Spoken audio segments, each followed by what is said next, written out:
Hello there. The incoming president of the EU Commission, Ursula von der Leyen, says that she is not up for reopening the Withdrawal Agreement. I say, so what?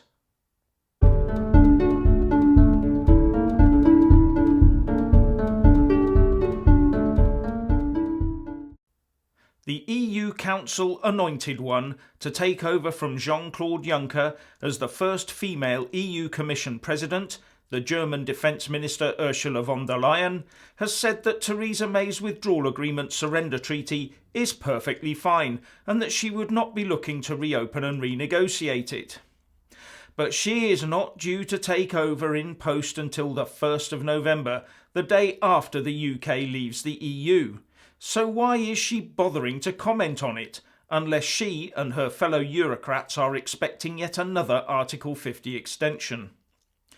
During her rounds in the EU Parliament, where she hopes to win MEPs' votes to become the new Commission President, she also said that it would be a good development if the UK had a change of heart and decided to stay in the EU. I still hope you remain, she said. Now, before any Remainer says that if she has to be voted in, then that makes it democratic, please don't waste your time on the keyboard. As, in good EU SSR fashion, hers will almost certainly be the only name on the ballot paper, just like Juncker's was. And as she did not go through the newly established Spitzenkandidat process, it has some MEPs up in arms, saying that it shows the undemocratic undercurrents of the EU still flow strong. But Ursula von der Leyen has also been peddling her worrying EU federalist ideas, which include a United States of Europe, as well as enlarging both the Eurozone and the Schengen zone, while readying to accept more Balkan countries into the fold. And of course, with a new federal EU would come an EU army and all the trappings. Then there's her aggressive thoughts on climate change, where she wants to tighten up on the plans for 2030 and go for carbon neutrality by 2050. Funny how Theresa May has already aligned the UK with the new EU Commissioner on that one, isn't it? Let's just hope that Boris sticks to his guns, which will almost certainly, in my view, lead to a no-deal Brexit or a GATT24 arrangement, so that Ursula von der Leyen can be kept far away from any means of control over our country.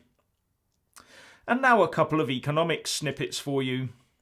The Office for National Statistics says that rolling 3-month GDP growth to May 2019 was 0.3%, and overall May as a single month showed improvement on the negativity seen in April. Now these numbers, although not too bad, are not that good either, and some pundits say that the UK may already be heading for recession. But don't be fooled into thinking this is all about Brexit. The rest of the world is suffering too. For example, the chair of the US Federal Reserve Bank, Jay Powell, has put out a rather negative view of the US economy, leading many to say that the US could well be cutting interest rates by as much as 0.5% at the end of this month, and maybe even again later this year. And when the US sneezes, everyone knows the rest of the world catches a cold. But some US stocks are rising, as investors hope that a rate cut will prop up the US economy and lead to growth.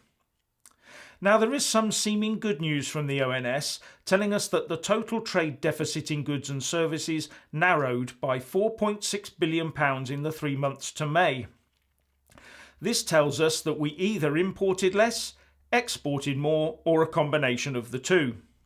The ONS puts this down mostly to a narrowing in the deficit in trade in goods, saying, falling imports of machinery and transport equipment and chemicals were the main drivers in the narrowing of the trade in goods deficit in the 3 months to May 2019. Sounds okay, doesn't it? But on a 12-month basis, our trade deficit widened by £20.6 billion in the year to May 2019. Now I have to ask whether that combined situation has been driven mainly by Project Fear stockpiling by companies and pharmacies of such things as car parts and medicines in the run-up to the first Brexit date of March the 29th, and now the warehouses are full, there's no longer the need to import at such a pace. Just wondering. Anyway, what do you think? Please share and comment, and thank you for watching. Please do like and share this video, and also subscribe to my channel. And when subscribing, please do remember to press on the little bell next to the subscribe button. That way you'll get an alert every single time I put up a new video. Thank you very much for watching.